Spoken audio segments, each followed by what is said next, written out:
नमस्कार मित्रों, आप सभी का हमारे ज्ञान गुरु हिंदी 97 ऑनलाइन क्लास में स्वागत है। और आज हम आपको हिंदी साहित्य के इतिहास काल विभाजन क्रम का वह प्रकरण लेकर के उपस्थित हुआ हूँ जो इसके पहले हमने कई वीडियो क्लास में हिंदी साहित्य इतिहास काल विभाजन को बड़े ही सटीक स्पष्ट रूपों में पढ़ाया है। और आज उसी काल विभाजन के क्रम में हम कुछ इतिहासकारों का काल विभाजन लेकर के उपस्थित हुआ हूँ। तो आइए ज़्यादा समय न लेते हुए हम पढ़ते हैं कि शेष बचे हुए इतिहासकारों का काल विभाजन क्या था, कौन आदिकाल, भक्तिकाल, रीतिकाल, आधुनिक काल को किस नाम से संबोधित किया और उसकी क्या कौन कौन सी समय सीमा बताई है। तो जैसा कि आप देख भी रहे हैं, बोर्ड पर लिखा गया है डॉक्टर राम कुमार वर्मा का काल विभाजन। यानी डॉक्टर राम कुमार वर्मा के काल विभाजन से पूर्व हमने 3 क्लास में डॉक्टर ग्रियर्सन यानी जॉर्ज अब्राहम ग्रियर्सन का काल विभाजन पढ़ा है। उसके बाद मिश्र बंधुओं का काल विभाजन पढ़ा है। उसके बाद आचार्य रामचंद्र शुक्ल का काल विभाजन पढ़ा है जो हिंदी साहित्य इतिहास में किया था। यानी 900 इतिहास काल खंडों को 4 काल यानी 900 वर्षों के साहित्य को, इतिहास के साहित्य को 4 काल खंडों में विभाजित किया था। अब उसके बाद हम राम कुमार वर्मा यानी डॉक्टर राम कुमार वर्मा के हिंदी साहित्य के आलोचनात्मक इतिहास में हुए काल विभाजन पर आधारित अपना यह क्लास लेकर के उपस्थित हुआ हूं, जो आपको बड़ी ही आसानी से और स्पष्ट शब्दों में समझाने का अथक प्रयास करूंगा। ठीक, आइए हम ज्यादा समय न लेते हुए उन्हीं का काल विभाजन पढ़ते हैं। तो जैसा कि आप देख रहे हैं, लिखा गया है कि डॉक्टर राम कुमार वर्मा का काल विभाजन। तो डॉक्टर राम कुमार वर्मा का काल विभाजन कहां पर हुआ था, यानी कौन सी पुस्तक में, कौन से इतिहास ग्रंथ में इन्होंने काल विभाजन किया था, तो उस इतिहास ग्रंथ का भी हम नाम यहाँ पर देखेंगे। तो देखिए, डॉक्टर राम कुमार वर्मा के इतिहास ग्रंथ का नाम है हिंदी साहित्य का आलोचनात्मक इतिहास। यानी इनका जो इतिहास ग्रंथ है, इतिहास ग्रंथ इनका जो है वह है यानी हिंदी साहित्य का आलोचनात्मक इतिहास। आलोचनात्मक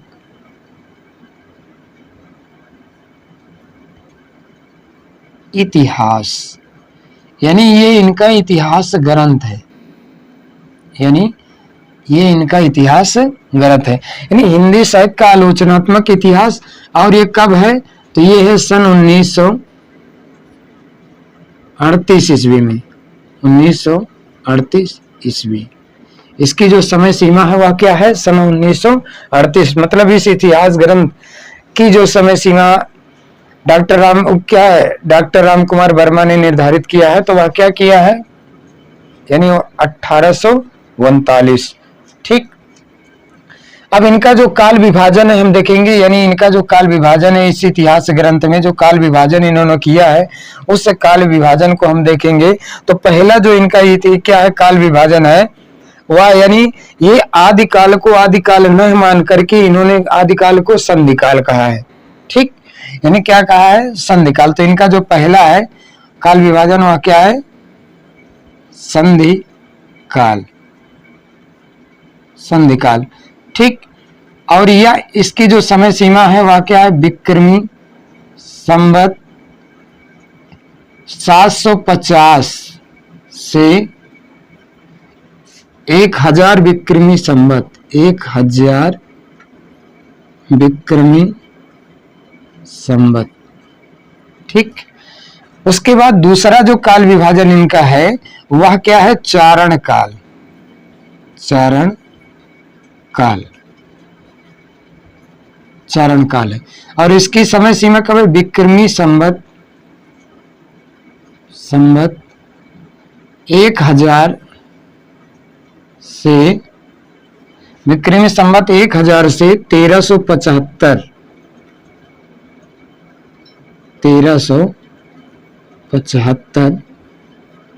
विक्रमी संवत।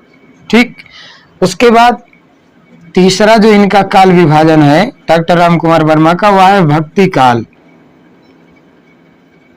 भक्ति काल, ये इनका तीसरा काल विभाजन है। यह क्या है? ये भी विक्रमी संवत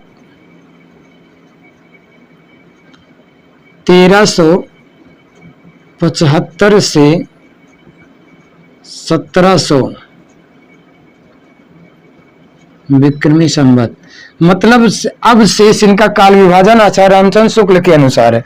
यहां से जैसे आचार्य रामचंद्र शुक्ल ने क्या आदिकाल यानी पूर्व क्या है वीर गाथा काल कहा था, तो इन्होंने आदिकाल को क्या कह दिया? चारण काल। और आचार्य रामचंद्र शुक्ल ने आदिकाल की समय सीमा जो मानी थी वो 1050 मानी थी, और इन्होंने क्या माना है? चारण काल यानी आदिकाल यानी 1000 माना है। 1375 तक उन्होंने माना था, 1375 तक इन्होंने भी माना है। उसके बाद शेष इनका जो काल विभाजन है वह आचार्य शुक्ल जी के अनुसार है, यानी क्या है? अब है रीति काल। रीति काल, रीति काल, भक्ति काल के बाद रीति काल। रीति काल कब है? विक्रमी संवत 1700 से 1900 विक्रमी संवत। 1900 विक्रमी संवत। ठीक, 1900 विक्रमी संवत। उसके बाद पांचवा जो है वह है क्या? आधुनिक काल। पांचवा आधुनिक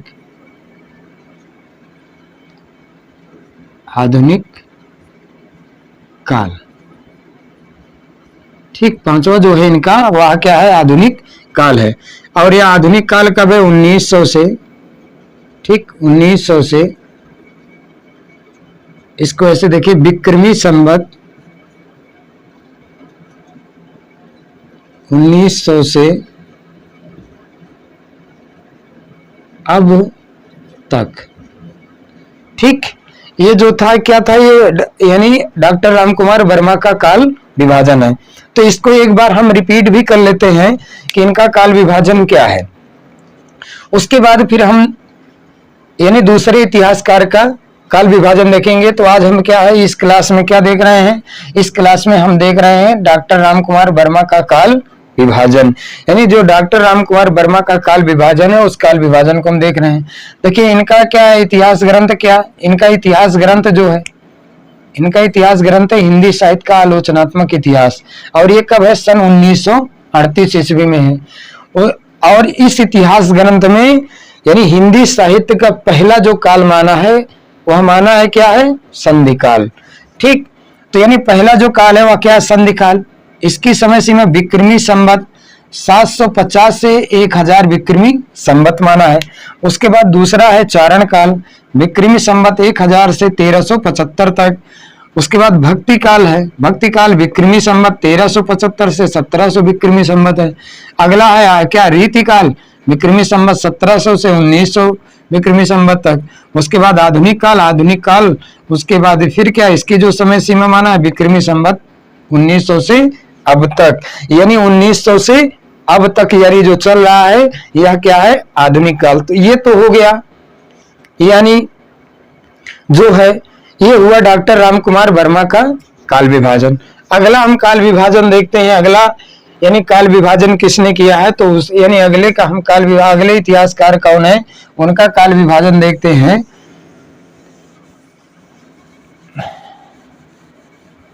अगले इतिहासकार कौन है और उन्होंने अपने इतिहास ग्रंथ में काल विभाजन क्या किया है, तो उसको हम देखेंगे। ठीक, अगला इतिहास का काल विभाजन, अगले इतिहासकार का काल विभाजन। तो अगले इतिहासकार का काल विभाजन हम देखेंगे तो कौन है? आचार्य हजारी प्रसाद द्विवेदी। कौन है? आचार्य हजारी प्रसाद द्विवेदी का काल विभाजन। आचार्य हजारी प्रसाद द्विवेदी का काल विभाजन। अगला जो काल विभाजन हम देख रहे हैं वह किसका देख रहे हैं? आचार्य हजारी प्रसाद द्विवेदी का काल विभाजन। तो ये आचार्य हजारी प्रसाद द्विवेदी ने कौन से इतिहास ग्रंथ में काल विभाजन किया था? तो उसको हम देखते हैं कौन सा इतिहास ग्रंथ है।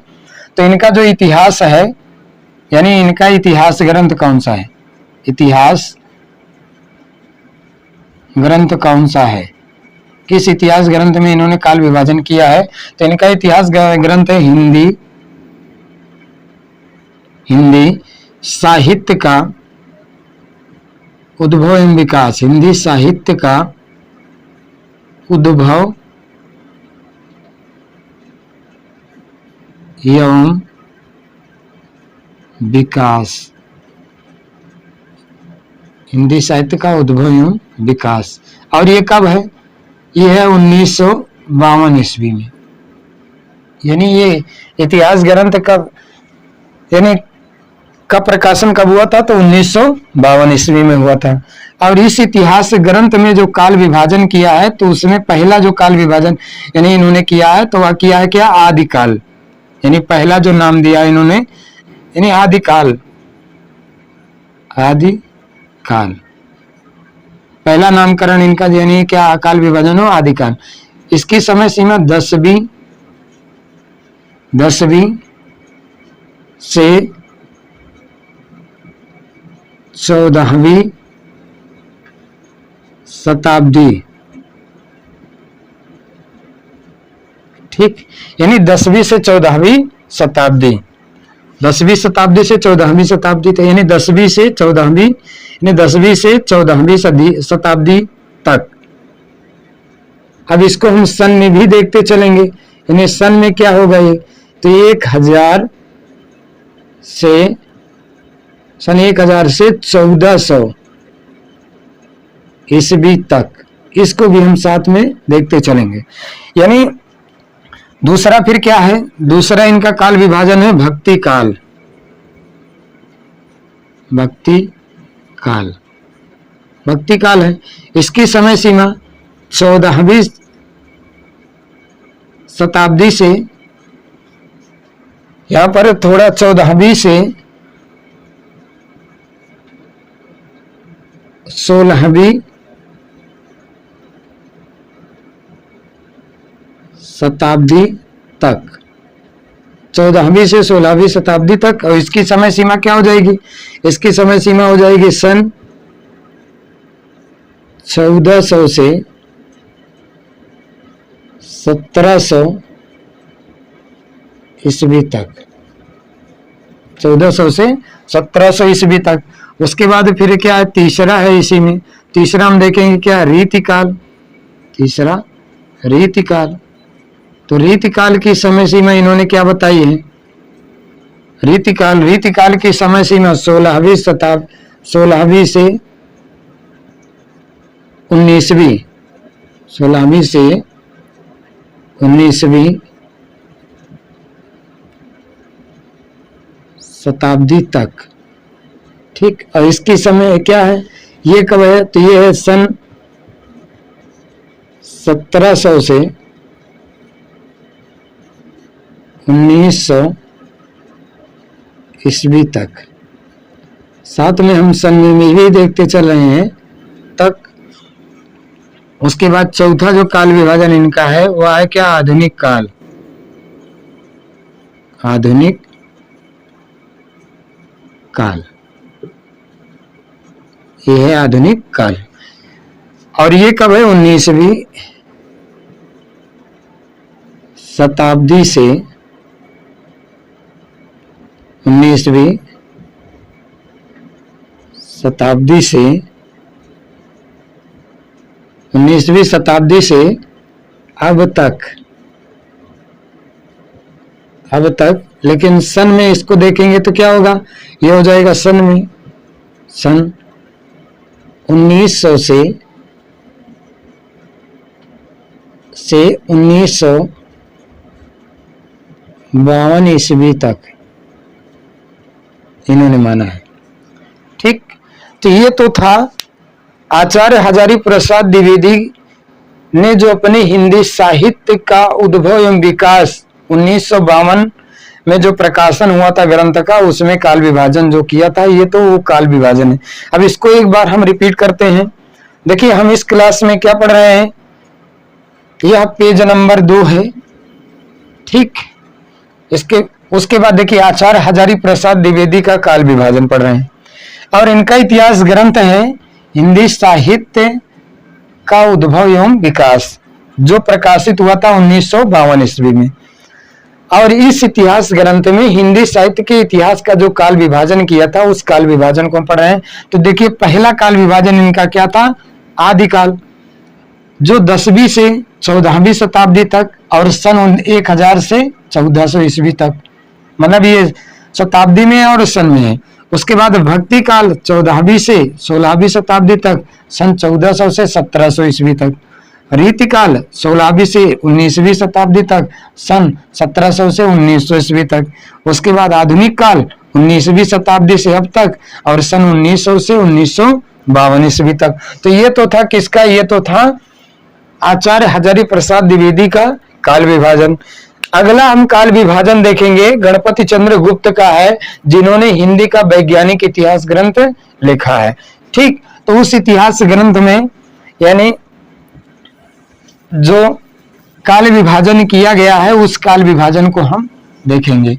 तो प्रिय मित्रों एवं विद्यार्थीगण, यदि आपको हमारा पढ़ाया समझ में आ रहा है तो आप हमारे YouTube चैनल ज्ञान गुरु हिंदी 97 को आप सब्सक्राइब करें, लाइक करें, शेयर करें और अधिक से अधिक कमेंट करें। ठीक, आइए हम अगला देखते हैं काल विभाजन किसका है।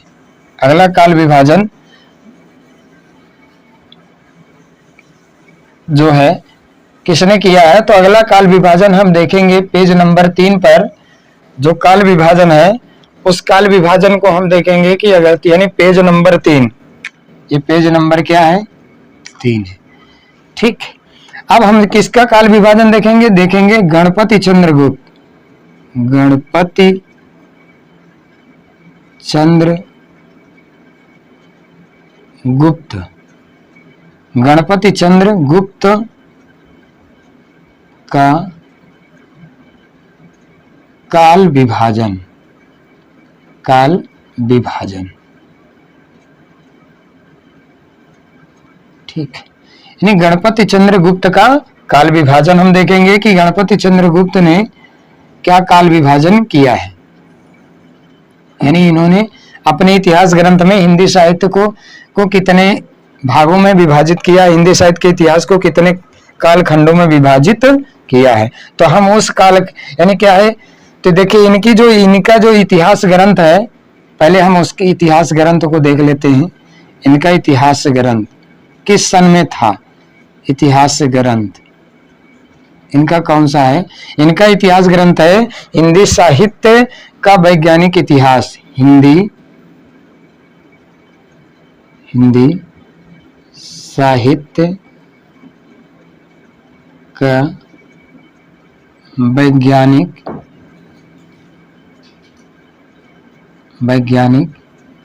इतिहास। ठीक, और यह 2 भागों में है।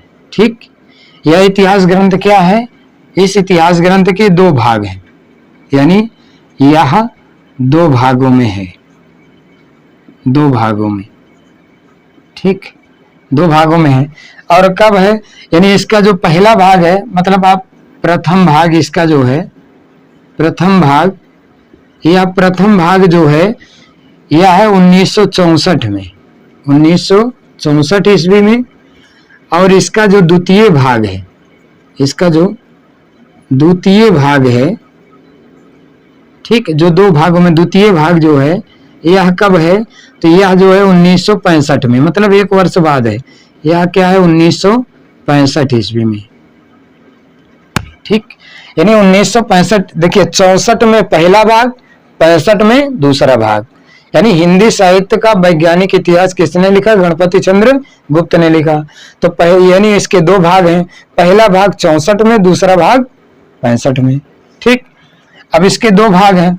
तो इन्होंने क्या इतिहास का काल विभाजन क्या किया है, उस काल विभाजन को हम देखेंगे। और इन्होंने कुछ उप काल विभाजन भी किया है, तो उसको भी हम साथ में देखते चलेंगे। तो ये तो था इनका यानी क्या इतिहास ग्रंथ, यानी जो दो भागों में था। इसको यहां से थोड़ा मिटा लेते हैं उसके बाद, जिससे कि यानी इसके यहां पर लिख लेते हैं दो भाग, दो भाग। ठीक, दो भागों में इसको विभाजित किया था, यानी इनका जो ग्रंथ है दो भागों में। ठीक, पहला 65 यानी 64 में, दूसरा 65 में। तो देखिए पहला इनका काल विभाजन क्या है, इस इतिहास ग्रंथ में इनका पहला जो काल विभाजन हुआ है वह क्या हुआ है, उसको आप देखिए। यानी इनका जो इतिहास काल विभाजन है वह है क्या? प्रारंभिक। ये आदि काल ना कह करके इन्होंने क्या कहा है? इन्होंने कहा है प्रारंभिक काल। क्या कहा है? प्रारंभिक। इन्होंने कहा है क्या? प्रारंभिक काल। इसकी समय सीमा क्या? और इसी को प्रारंभिक काल या शून्य काल, इसी को प्रारंभिक काल या शून्य काल।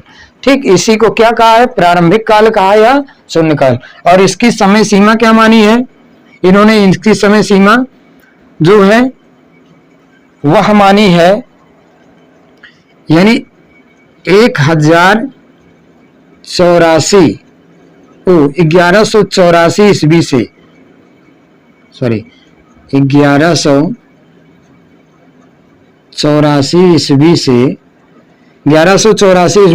1350 ईस्वी तक। ठीक, यानी कि क्या है? उसके बाद दूसरा काल इन्होंने किया है क्या? मध्यकाल। दूसरा क्या कहा है? यानी मध्यकाल। ठीक, मध्यकाल। और इसकी जो समय सीमा इन्होंने मानी है, क्या मानी है? इसकी समय सीमा मानी है 1350 ईस्वी से 1857 ईस्वी तक। ठीक, 1857 ईस्वी तक। लेकिन मध्यकाल को दो कालों में विभाजित किया गया है, मतलब मध्यकाल को दो भागों में बांट दिया गया। ठीक है, यानी इसके मध्यकाल के दो उपकाल हैं, इसके दो उपकाल हैं, मध्यकाल के दो उपकाल हैं। यहां से आप इसको देखते चलिए, इसके दो उपकाल हैं, किसके? मध्यकाल के। यानी मध्यकाल को दो उपकालों में भी विभाजित किया गया है। तो दो उपकाल क्या है? पहला इसमें जो है, पहला जो उपकाल है वह क्या है? पहला उपकाल हम देखेंगे क्या है, यानी इसको कहा है इन्होंने क्या? उत्कर्ष काल। उत्कर्ष काल, मध्यकाल में ही को दो भागों में बांटा है। तो पहला उत्कर्ष काल, उत्कर्ष काल की जो समय सीमा इन्होंने मानी है वह मानी है क्या? 1350 से, मतलब यहां से 1350 से ईस्वी से, ठीक, 1350 ईस्वी से 1500 ईस्वी तक इन्होंने माना है क्या? उत्कर्ष काल माना है। उसके बाद इसी में दूसरा जो माना है उत्कर्ष यानी उपकाल में, यानी मध्यकाल को जो उपकाल में विभाजित किया है, तो इसको क्या है? यानी इसका जो है चरमोत्कर्ष काल, चरमोत्कर्ष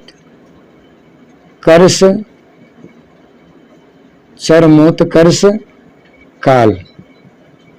और इसकी जो समय सीमा इन्होंने मानी है 1500 से 1500 ईस्वी से 1857 ईस्वी तक, 1857 ईस्वी तक। ये क्या है? चरमोत्कर्ष काल। इसको थोड़ा ऐसे समझ लो, यानी कि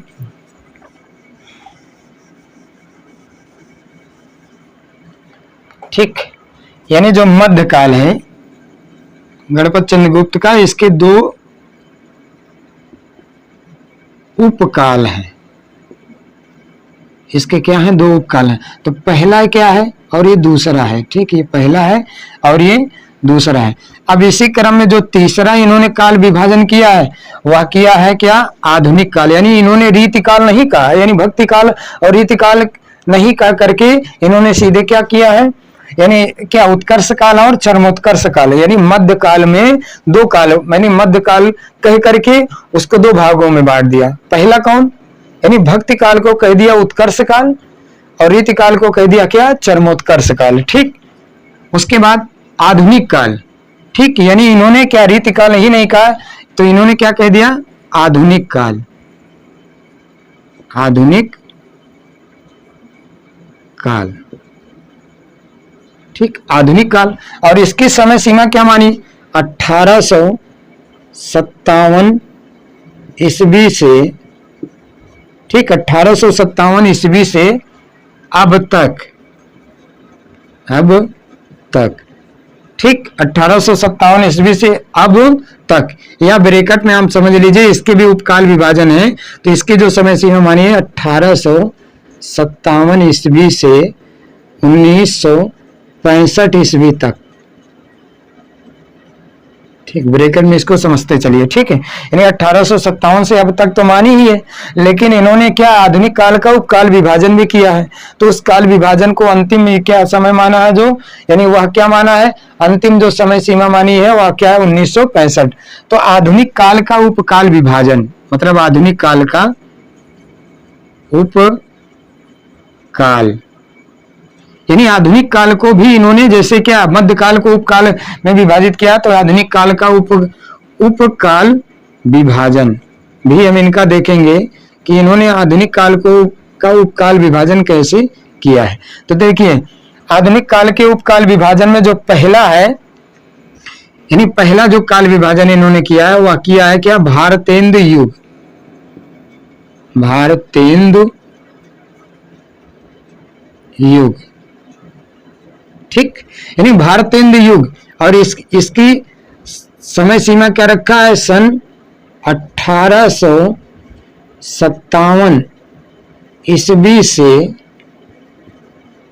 ठीक, 1900 ईस्वी तक, ठीक। और दूसरा काल विभाजन, दूसरा क्या है उपकाल विभाजन इनका जो है, दूसरा जो है वह है क्या, द्विवेदी युग, द्विवेदी युग, ठीक, द्विवेदी युग है। और यह कब है, तो ये है सन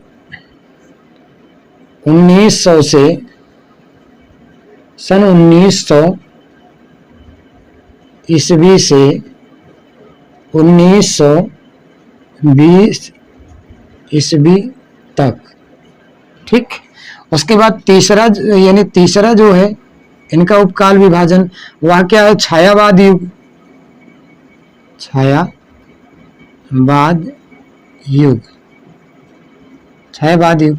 और ये कब है, सन 1920 ईस्वी से 1900, ठीक, यानी क्या है, सन 1920 ईस्वी से सन 1937 ईस्वी तक, ठीक, ये माना है। उसके बाद फिर इनका जो चौथा है, चौथा इन्होंने जो काल विभाजन किया है वह क्या है, प्रगतिवाद, प्रगतिवाद। प्रगतिवाद कब माना है, तो यह माना है सन, इसका जो समय सीमा यह सन 1937 ईस्वी से 1944 ईस्वी तक, ठीक। उसके बाद फिर क्या है, पांचवा जो है इनका काल विभाजन वह क्या है, प्रयोगवाद, प्रयोगवाद है। प्रयोगवाद कब माना है, तो ये माना है सन 1944 ईस्वी से 1965 ईस्वी तक। तो ये तो था इनका क्या, काल विभाजन, ठीक। किसका काल विभाजन था, ये था, यानी हिंदी में वैज्ञानिक इतिहासकार जो हैं गणपति चंद्र गुप्त का ये काल विभाजन था। तो आइए इसको एक बार हम यानी क्या लिखने के बाद, समझने के बाद इसको एक बार पुनः रिपीट कर लेते हैं। देखिए आज हम क्या यानी काल विभाजन, हिंदी साहित्य के इतिहास के काल विभाजन में ये काल विभाजन पढ़ा है किसका, गणपति चंद्र गुप्त का काल विभाजन है। तो गणपति चंद्र गुप्त का काल विभाजन है, इनका जो यानी इन्होंने ये काल विभाजन कहाँ किया है, तो इनका एक इतिहास ग्रंथ है हिंदी साहित्य इतिहास का वैज्ञानिक, यानी हिंदी साहित्य का वैज्ञानिक इतिहास, सॉरी। और यह क्या है, यह इतिहास ग्रंथ दो भागों में है। इसका प्रथम भाग सन 1964 ईस्वी में प्रकाशित हुआ। उसके बाद यानी क्या है, दूसरा भाग सन 1965 ईस्वी में प्रकाशित हुआ। ठीक, उसके बाद इस इतिहास ग्रंथ में इन्होंने आदिकाल को आदिकाल न कहकर के प्रारंभिक काल या शून्य काल कहा, यानी नाम दिया है। तो प्रारंभिक काल या शून्य काल की समय सीमा क्या मानी है, तो इन्होंने क्या मानी है कि 1184 से 1350 ईस्वी तक। उसके बाद फिर क्या है, भक्ति काल न कहकर के मध्य काल कहा। तो मध्य काल की जो समय सीमा इन्होंने क्या मानी, वह 1350 ईस्वी से 1857 ईस्वी तक। और मध्य काल को दो भागों में विभाजित कर दिया। तो यानी क्या, पहला जो था वह है क्या, उत्कर्ष काल, और दूसरा जो है वो क्या है, चरमोत्कर्ष काल। मतलब भक्ति काल को इन्होंने क्या कह दिया, उत्कर्ष काल, यानी जिसमें भक्ति उत्कर्ष थी, ठीक, उत्पन्न हो रही थी। और उसके बाद चरमोत्कर्ष काल, यानी रीति काल को क्या है, चरमोत्कर्ष काल कह दिया, यानी मध्य काल में दो भाग कर दिया। तो आप एक को भक्ति काल मान सकते हैं, दूसरे को रीति काल मान सकते हैं। तो उत्कर्ष काल की जो समय सीमा इन्होंने क्या निश्चित की, उत्कर्ष काल इसको कहा 1350 से यानी 1500 ईस्वी तक, यानी मध्य काल को जो दो भागों में, यानी दो काल है। और उसके बाद क्या, इसका जो चरमोत्कर्ष काल है या क्या 1900 यानी सॉरी 1500 से 1857 ईस्वी तक इसकी सीमा यानी समय सीमा मानी। उसके बाद आधुनिक काल है। आधुनिक का यानी आधुनिक काल 1857 से अब तक है, या 1857 से 1965 तक मान लीजिए इसको। अब फिर आधुनिक काल का उपकाल विभाजन किया इन्होंने। तो उपकाल विभाजन कितने प्रकार में किया है, तो इन्होंने उपकाल विभाजन 5 भागों में किया है। यानी इनका उपकाल विभाजन कितने भागों में है, तो 5 भागों में है। इसको भी आप जानते रहिए, कितने भागों में, 5 भागों में। तो 5 भागों में क्या है, तो जिसमें पहला इन्होंने क्या है, उपकाल माना, आधुनिक काल का उपकाल माना क्या, भारतेंदु युग, और इसकी समय सीमा 1857 से 1900। और दूसरा द्विवेदी युग सन 1900 से 1920 ईस्वी तक। तीसरा छायावाद युग सन 1920 से 1937 ईस्वी तक। और चौथा प्रगतिवाद सन 1937 से 1944 ईस्वी तक। और पांचवा प्रयोगवाद सन 1944 से 1965 ईस्वी तक। ये तो था किसका, यह था गणपति चंद्र गुप्त का काल विभाजन। अब इसी काल विभाजन में हम अगले पेज में देखेंगे डॉक्टर बच्चन सिंह का काल विभाजन, जिन्होंने हिंदी साहित्य के दूसरे इतिहास में यानी अपना काल विभाजन किया है। तो यदि आपको कुछ समझ में आ रहा है या ज्ञानवर्धक लग रहा है मनोरंजन की दृष्टि से या ज्ञान की दृष्टि से, तो आप हमारे चैनल को अधिक से अधिक शेयर करें। आइए हम अगला काल विभाजन देखते हैं कि अगला काल विभाजन किसने किया है और उन्होंने अपने इतिहास ग्रंथ में यानी इतिहास के काल को कितने भागों में विभाजित किया है, यानी इतिहास ग्रंथ को कितने कालखंडों में विभाजित किया है। तो अगला हम काल विभाजन देखेंगे किसका, अगला काल विभाजन डॉक्टर बच्चन सिंह, किसका देखेंगे, डॉक्टर बच्चन सिंह का देखेंगे। अगले पेज पर हम काल विभाजन देखेंगे किसका, यानी पेज नंबर 4 है, पेज नंबर 4। तो पेज नंबर 4 में हम किसका काल विभाजन देखेंगे, अब देखेंगे डॉक्टर बच्चन सिंह, डॉक्टर बच्चन सिंह का काल विभाजन, डॉक्टर बच्चन सिंह का काल विभाजन। ठीक, और डॉक्टर बच्चन सिंह ने किस इतिहास ग्रंथ में यह काल विभाजन किया है, तो पहले हम उस इतिहास का नाम देख लेंगे कि यानी इनका इतिहास क्या है। तो इनका यानी इतिहास ग्रंथ, इतिहास जो है इनका इतिहास ग्रंथ है, उस इतिहास ग्रंथ को हम देखेंगे। तो इनका इतिहास ग्रंथ है हिंदी साहित्य का दूसरा, हिंदी साहित्य का दूसरा इतिहास, हिंदी साहित्य का दूसरा इतिहास। और ये कब है? सन 92 ईस्वी में, सन 1992 ईस्वी में।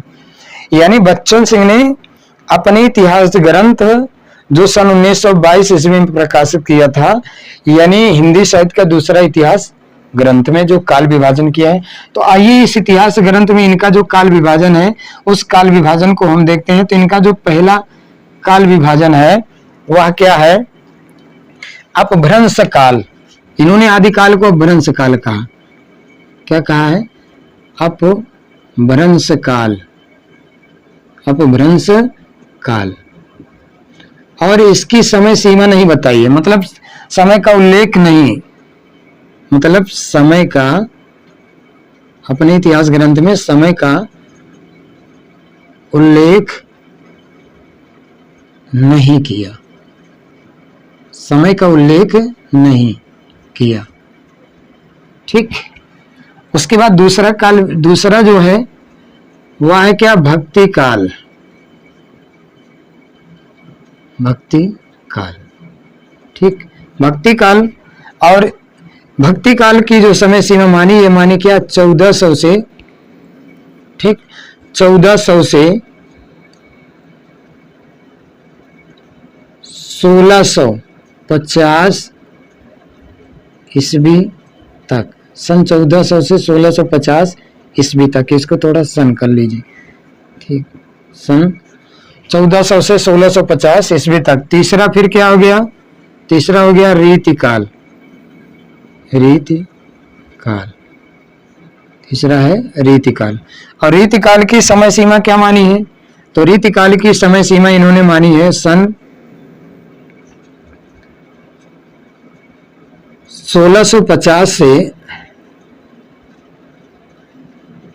1857 ईस्वी तक। ठीक। उसके बाद चौथा आधुनिक काल, आधुनिक काल। ठीक, आधुनिक काल समय का उल्लेख नहीं, मतलब इन्होंने क्या किया है? समय का उल्लेख ही नहीं किया है। ठीक, मतलब समय को निर्धारित नहीं किया है। तो ये तो था डॉक्टर बच्चन सिंह का काल विभाजन। इसको हम थोड़ा रिपीट कर लेते हैं। तो देखिए इस यह क्या है, आज हम पढ़ रहे हैं क्या? डॉक्टर बच्चन सिंह का काल विभाजन। और इन्होंने ये काल विभाजन कहाँ किया है? तो इनका एक इतिहास ग्रंथ है हिंदी साहित्य का दूसरा इतिहास, जो सन 1992 ईस्वी में प्रकाशित हुआ था। तो इसमें जो पहला काल भी मांगना है, इन्होंने माना है क्या है? अपभ्रंश काल, समय का उल्लेख नहीं है। दूसरा है भक्ति काल, यानी इसकी समय सीमा है सन 1914 से 1650 ईस्वी तक। और उसके बाद फिर क्या है? अगला जो काल विभाजन है वह है क्या? रीतिकाल, सन 1650 से 1857 ईस्वी तक माना है। उसके बाद अगला है आधुनिक काल, समय का उल्लेख नहीं है। तो ये तो हो गया क्या? डॉक्टर बच्चन सिंह का काल विभाजन। आगे हम देखेंगे जो है, जो सिद्धांतवादी या आप कह लीजिए सैद्धांतिक इतिहासकार हैं डॉक्टर नगेंद्र। तो डॉक्टर नगेंद्र का जो काल विभाजन है उसका बृहद इतिहास, यानी इनका जो इतिहास ग्रंथ है वह कौन सा है? इनका इतिहास ग्रंथ, इनका इतिहास ग्रंथ कौन सा है? उस इतिहास ग्रंथ को पहले हम देखते हैं। इनका इतिहास ग्रंथ है हिंदी साहित्य का बृहत, ठीक, हिंदी साहित्य का बृहद इतिहास, हिंदी साहित्य का बृहद इतिहास। और यह कब है? ये जो है सन 1973 ईस्वी में, मतलब इसका प्रकाशन कब हुआ था? तो ये हुआ था सन 1973 ईस्वी में, ठीक, यानी सन 1973 ईस्वी में। और ये 10 खंडों में है, ठीक, ये 10 खंडों में है। इसके कितने खंड है? तो इसके 10 खंड है। उसी 10 खंड में, यानी ये जो पहला खंड है यानी इतिहास ग्रंथ है, तो इस इतिहास ग्रंथ में इन्होंने जो काल विभाजन किया है उस काल विभाजन को हम देखेंगे। तो देखिए, पहला जो इनका काल विभाजन है वह है आदिकाल। पहला कौन सा है? आदिकाल। और इसकी समय सीमा इन्होंने क्या मानी है? 7वीं शताब्दी, ठीक है ना, 7वीं शताब्दी से, यानी 7वीं शताब्दी के मध्य से, 7वीं शताब्दी के मध्य से, मध्य माने बीच से, ठीक, 14वीं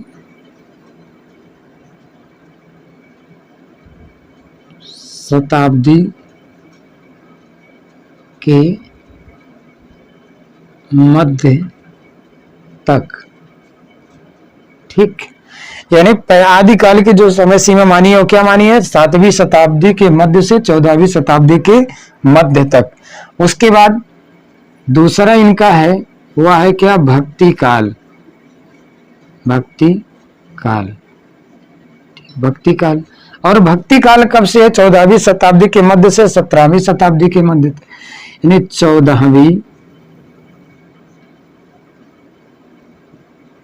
शताब्दी के मध्य से 17वीं शताब्दी के मध्य तक, ठीक। उसके बाद तीसरा इनका काल विभाजन है रीतिकाल। तीसरा कौन सा है? रीतिकाल है, ठीक। और रीतिकाल क्या है? रीतिकाल की जो इन्होंने समय सीमा मानी है वह क्या मानी है? 17वीं शताब्दी से 17वीं शताब्दी के मध्य से 17वीं शताब्दी के मध्य से 19वीं शताब्दी के मध्य तक, 19वीं शताब्दी के मध्य तक, ठीक। उसके बाद चौथा जो है वह है आधुनिक काल। आधुनिक काल, और आधुनिक काल कब से माना है? तो आधुनिक काल 19वीं शताब्दी से के मध्य से अब तक, 19वीं शताब्दी के मध्य से अब तक, 19वीं शताब्दी के मध्य से अब तक। अब इन्होंने क्या किया है कि आधुनिक काल का उपकाल विभाजन भी किया है। यानी जैसे अभी हमने किसका उपकाल विभाजन पढ़ा था? गणपति चंद्रगुप्त का उपकाल विभाजन पढ़ा था। तो उसी क्रम में इन्होंने अपने ही इतिहास ग्रंथ में जो काल विभाजन किया उसमें आधुनिक काल का उपकाल विभाजन भी किया है। तो देखिए, आधुनिक काल का उपकाल विभाजन भी हम देख लेते हैं। तो यहां पर हमें क्या है देखेंगे, यहां आधुनिक काल का उपकाल विभाजन, यहां पर एक हेडिंग के रूप में हम देख लेते हैं। यानी आधुनिक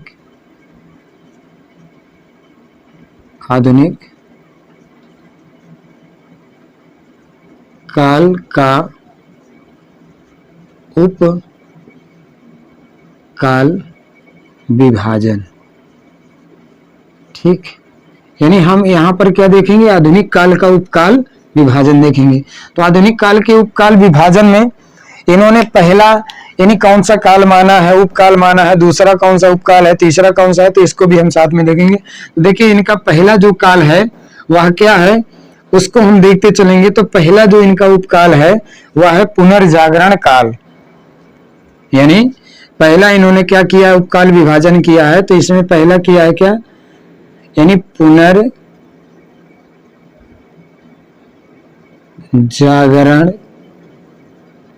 ठीक, पुनर्जागरण या इसी को आप यानी पुनर्जागरण काल या इसी को आप कह लीजिए भारतेंदु युग। भारतेंदु युग। ठीक, पुनर्जागरण काल या भारतेंदु युग। और इसकी समय सीमा कब से मानी है, तो इसकी समय सीमा जो मानी 1857 से 1900 ईस्वी तक। इन्होंने क्या मानी है, 1857 से 1900 ईस्वी तक। तो यहां पर लिखेंगे सन 1857 ईस्वी से 1900 ईस्वी तक। ठीक, ये तो था क्या, यानी उपकाल विभाजन। दूसरा उपकाल विभाजन इनका क्या है, तो दूसरा उपकाल विभाजन है इनका जो है वह क्या है, जागरण सुधार काल। क्या है, जागरण सुधार काल। ये छोटा हो रहेगा, ठीक, पुनर नहीं, जागरण सुधार काल या इसी को कह सकते हैं आप क्या, द्विवेदी युग। द्विवेदी युग। ठीक, और सन 1900 से ईस्वी से 1900 यानी कि सन 1900 से 1918 ईस्वी तक। ठीक, उसके बाद फिर तीसरा इनका उपकाल विभाजन कौन सा है, तीसरा इनका उपकाल विभाजन है छायावाद। छायावाद। ठीक, यानी जिसको शुक्ल युग भी कह सकते हैं आप, यानी छायावाद या इसी को कह सकते हैं क्या, छायावाद काल। ठीक, यानी छायावाद या छायावाद काल। छायावाद काल, छायावाद काल या इसी को कह लीजिए आप शुक्ल युग। शुक्ल युग। ठीक, और इसकी समय सीमा क्या है, इसकी समय सीमा सन 1918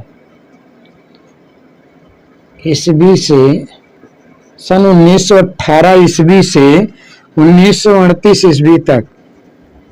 1938 ईस्वी तक। ठीक, ये हो गया।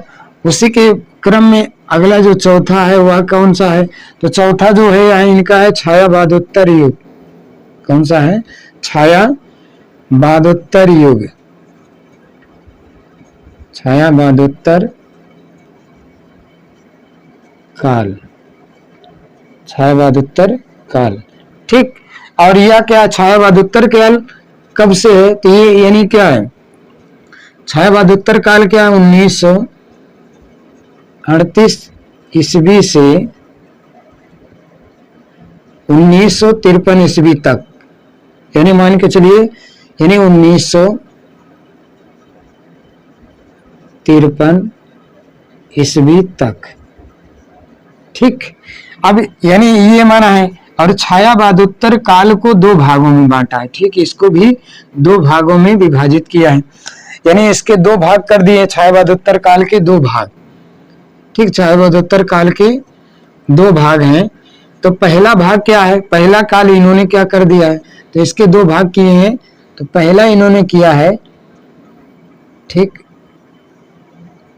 पहला, इसके दो भाग किए हैं। तो पहला इन्होंने क्या किया है, प्रयोग,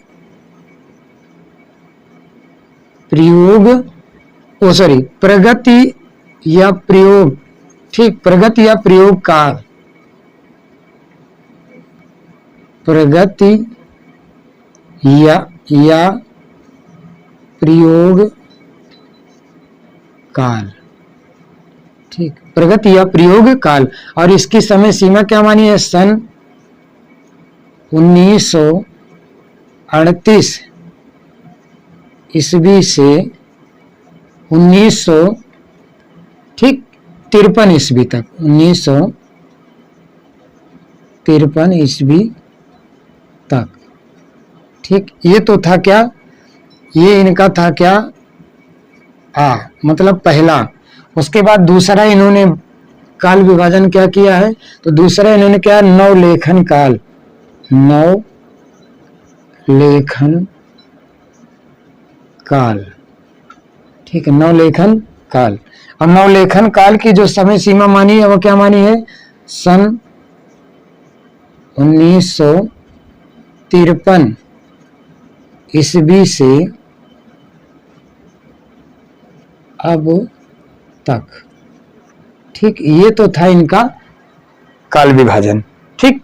यानी डॉक्टर नगेंद्र का ये था पूरा संपूर्ण काल विभाजन, जिन्होंने अपने हिंदी साहित्य के बृहत इतिहास में काल विभाजन किया है। तो आइए इसको एक बार हम यानी रिपीट करते हैं और समझ लेते हैं, ठीक। देखिए, हम इस क्लास में डॉक्टर नगेंद्र का काल विभाजन पढ़ रहे हैं, और डॉक्टर नगेंद्र का जो इतिहास ग्रंथ है हिंदी साहित्य का बृहत इतिहास, जो 1973 ईस्वी में लिखा गया है। और यह कब है, 10 यानी 1973 में लिखा गया। और इसके कितने खंड है, तो इसके 10 खंड है, ठीक। यहाँ पर हमने लिखा भी है इसके कितने खंड है, तो इसके 10 खंड है। अब उसी इतिहास ग्रंथ में जो पहला काल माना है इन्होंने, वह क्या माना है, आदिकाल, 7वीं शताब्दी के मध्य से 14वीं शताब्दी के मध्य तक, यानी 7वीं शताब्दी के मध्य से 14वीं शताब्दी के मध्य तक। उसके बाद दूसरा है भक्ति काल, 14वीं शताब्दी के मध्य से 17वीं शताब्दी के मध्य तक। रीतिकाल, 17वीं शताब्दी के मध्य से 19वीं शताब्दी के मध्य तक। उसके बाद आधुनिक काल है, 19वीं शताब्दी के मध्य से आज तक। लेकिन क्या है, आधुनिक काल का उपकाल विभाजन भी इन्होंने कर दिया है। यही आधुनिक काल का नामकरण तो किया, लेकिन आधुनिक काल का नामकरण करने के साथ साथ इन्होंने उसका उपकाल विभाजन भी कर दिया है अपने ही इतिहास ग्रंथ में। तो इनका जो उपकाल विभाजन है वो भी हम देख लेते हैं। तो इनका जो उपकाल विभाजन है उसमें पहला जो क्या है काल किया इन्होंने, क्या, पुनर्जागरण काल। यानी पुनर्जागरण काल को क्या नाम दिया, या भारतेंदु युग, ठीक। और इसके बारे में हम अगले क्या विस्तार से पढ़ेंगे। और क्या है, इसकी समय सीमा क्या है, सन 1857 से 1900 ईस्वी तक माना है। उसके बाद दूसरा इनका उपकाल विभाजन है जागरण सुधार काल या द्विवेदी युग, और ये क्या 1900 से 1918 ईस्वी तक। छायावाद काल और शुक्ल युग 1918 से 1938 ईस्वी तक। छायावाद उत्तर काल 1938 से 1953 तक समय सीमा मानी है। और इस छायावाद उत्तर काल को दो भागों में विभाजित किया, जिसमें पहला है प्रगति प्रयोग काल और इसकी समय सीमा 1938 से 1953 तक। दूसरा है नवलेखन काल सन 1953 ईस्वी से अब तक। तो ये तो था क्या है, ये तो था डॉक्टर नगेंद्र का काल विभाजन। अब हम एक बहुत सर्वमान्य काल विभाजन को पढ़ेंगे, जो नागरी प्रचारणी सभा काशी के द्वारा इतिहास का काल विभाजन किया गया है, उसको हम पढ़ेंगे, ठीक। तो आइए इसको मिटाते हुए हम अगला काल विभाजन पढ़ते हैं, ठीक। तो यदि आपको हमारा यह समझ में आ रहा है तो आप हमारे चैनल को सब्सक्राइब करें, लाइक करें और अधिक से अधिक इसको शेयर करें। तो आइए हम अगला काल विभाजन पढ़ते हैं नागरिक प्रचारणी सभा के द्वारा। तो इसको थोड़ा मिटाते हैं।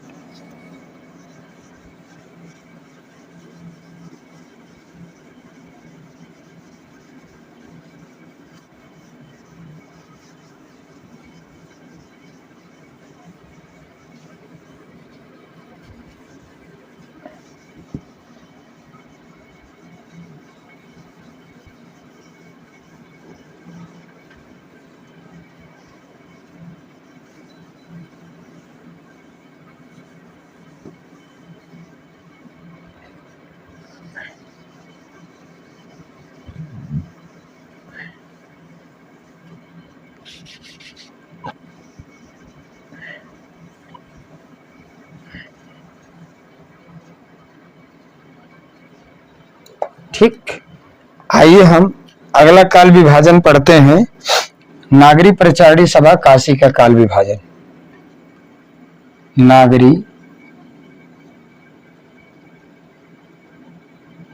नागरी प्रचारणी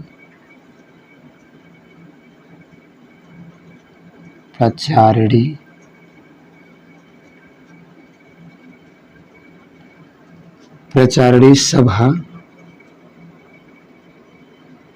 काशी, काशी ही बनारस, सभा काशी का काल विभाजन। ठीक, यानी नागरी प्रचारणी सभा काशी का काल विभाजन हम पढ़ते हैं कि नागरी प्रचारणी सभा काशी ने हिंदी साहित्य के इतिहास का काल विभाजन किन किन रूपों में किया है, तो उसको हम पढ़ते हैं।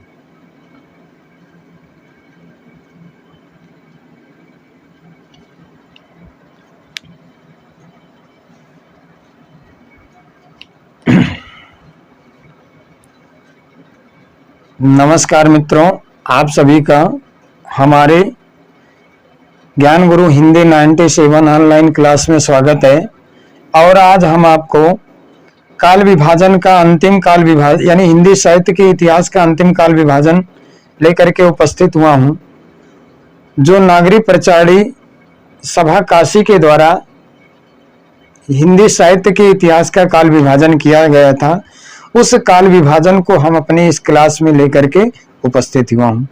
और इसके पहले हमने कई इतिहासकारों के काल विभाजन पढ़ाए हैं। आज उसी का अंतिम काल विभाजन है। तो आइए ज्यादा समय न लेते हुए हम हिंदी साहित्य के इतिहास का अंतिम काल विभाजन पढ़ते हैं कि नागरी प्रचारणी सभा काशी ने हिंदी साहित्य के इतिहास का काल विभाजन किन किन कालखंडों में किया है। तो ज्यादा समय न लेते हुए हम पढ़ते हैं। देखिए बोर्ड पर लिखा भी गया है, नागरी प्रचारणी सभा काशी का काल विभाजन। ठीक, अब देखिए नागरी प्रचारणी सभा काशी का काल विभाजन, तो इसका पहला जो काल विभाजन है वह क्या है?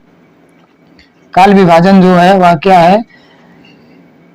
इसका पहला काल विभाजन है आदिकाल। क्या है? आदिकाल, आदिकाल है।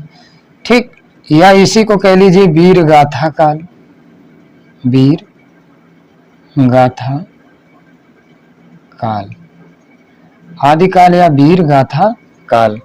ठीक, आदिकाल या वीर गाथा काल। इसकी समय सीमा क्या मानी है? विक्रमी संवत, ठीक, 1050 से 1375 विक्रमी संवत। मतलब सेम जो काल विभाजन है वो आचार्य रामचंद्र शुक्ल के अनुसार है। दूसरा फिर क्या है? दूसरा है पूर्व मध्य काल। ठीक, यानी दूसरा क्या माना है? पूर्व मध्य काल कह लीजिए या इसी को पूर्व मध्य काल। ठीक, इसको आप कह लीजिए भक्ति काल। क्या है ये? भक्ति काल, भक्ति काल। और यह क्या है? विक्रमी संवत 1375 से 1700 विक्रमी संवत। ठीक, उसके बाद फिर अगला क्या है? इसी में अगला जो है तीसरा वह है उत्तर मध्य काल, उत्तर मध्य काल। ठीक, उत्तर मध्य काल। और इसको क्या कहते हैं? ये क्या है? रीतिकाल, रीतिकाल है। इसकी समय सीमा विक्रमी संवत 1700 से 1900 विक्रमी संवत तक। ठीक, उसके बाद फिर क्या है? अगला जो है वह है आधुनिक काल या गद्य काल आप कह लीजिए। यानी चौथा जो है वह क्या है, आधुनिक काल। आधुनिक काल या इसी को गद्य काल भी कहा जाता है। ठीक, गद्य काल। और इसकी समय सीमा क्या है, विक्रमी संवत 1900 से अब तक, 1900 से अब तक। ठीक, या एक और इन्होंने माना है संक्रांति काल। ठीक, यानी सन 1943 से 1957 तक इन्होंने एक काल माना है जो क्या है, संक्रांति काल है। तो इसको भी हम साथ में देख लेते हैं, यानी ब्रैकेट में देखते हैं। इनका एक है संक्रांति काल, संक्रांति काल। ठीक, और यह कब से कब तक है, यह कब से कब तक है, तो ये क्या है जो है, इसको थोड़ा भी हम उपकाल विभाजन के साथ देखेंगे।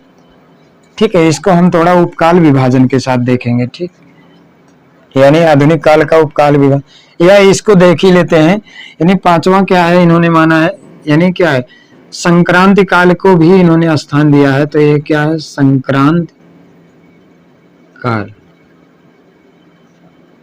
ठीक है ना, संक्रांति काल जो है माना है। और यह कब से कब है, 1857 से, यानी ठीक इसके अंतराल के बाद। तो यह कब से कब, संक्रांति काल क्या है, सन 1843 से, ठीक 1843 से 1857 ईस्वी तक। ठीक, संक्रांति काल है। यानी हम पहले इसको साथ में अभी नहीं देखेंगे, केवल जानते रहेंगे। इसको देखेंगे हम काल विभाजन के समय, यानी आधुनिक काल का उपकाल विभाजन। अब हम इन्होंने यानी क्या, नागरिक प्रचारण सभा ने आधुनिक काल का उपकाल विभाजन भी किया है। ठीक, तो यानी यहाँ पर हम एक हेडिंग के रूप में देखेंगे, आधुनिक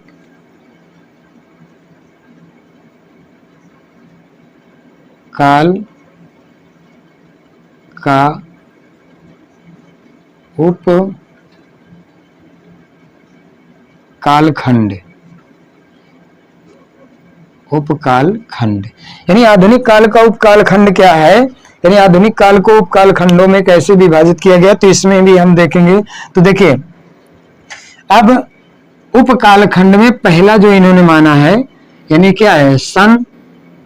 ठीक है ना, तो पहला इन्होंने क्या नाम दिया, हुआ दिया है संक्रांति काल। पहला दिया है क्या, संक्रांति काल, संक्रांति काल। और इसकी समय सीमा कब मानी है, यह मानी है सन 1843 ईस्वी से 1857 ईस्वी तक। ठीक, उसके बाद ये तो संक्रांति काल था। अब इसमें जो क्या है दूसरा क्या, यानी क्या है, आप मान के चलिए कि जो इनका अगला काल विभाजन, यानी आधुनिक काल का काल विभाजन में इन्होंने क्या है, संक्रांति काल भी कहा है। दूसरा जो था इनका वह क्या है, पुनर्जागरण काल। क्या था, पुनर्जागरण,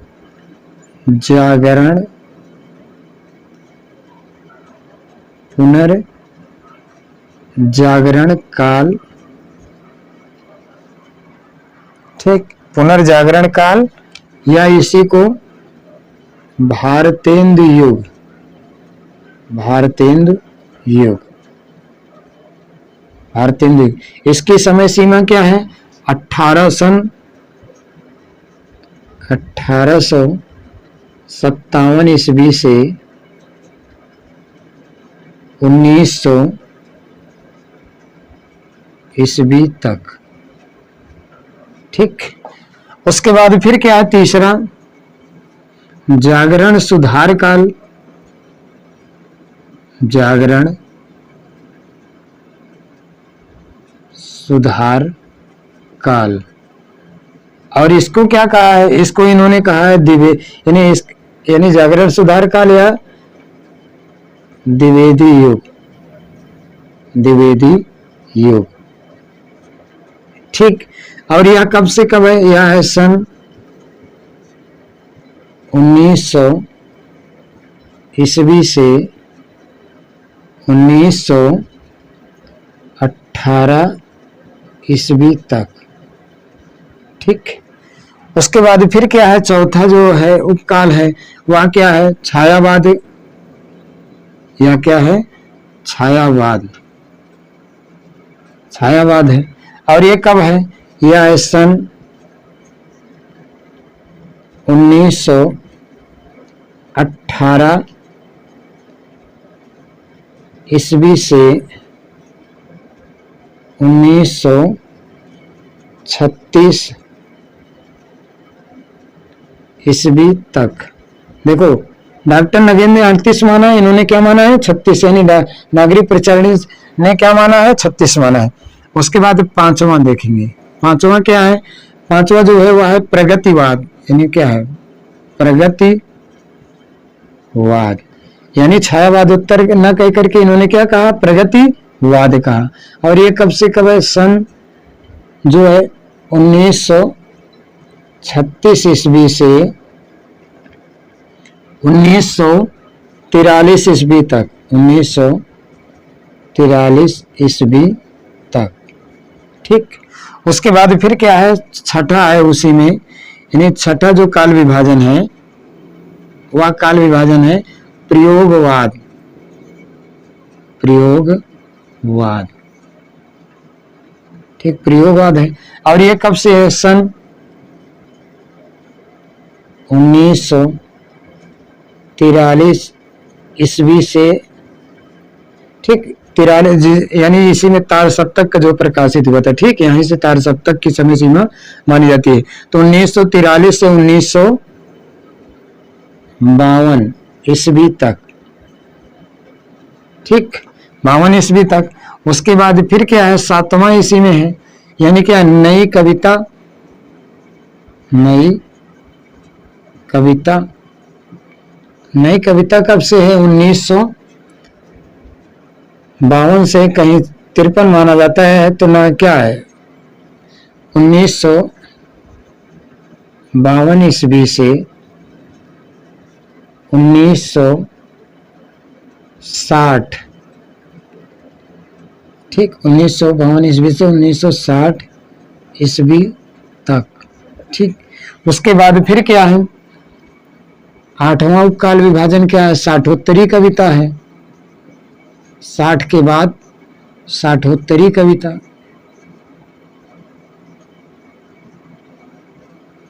देखो 60 उत्तरी माने बाद, साठोत्तरी भी इसको हम बता रहे हैं। इसको साठोत्तरी क्यों कहते हैं, सन 1960 ईस्वी से 1990 ईस्वी तक। ठीक, 90 ईस्वी तक। उसके बाद 9 क्या है, समकालीन कविता, समकालीन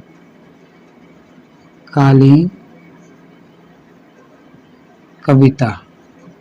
समकालीन कविता ये कब है, सन 1990 ईस्वी से अब तक। ठीक, अब देखिए साठोत्तरी है एक शब्द है, तो इसको पहले हम देखते हैं।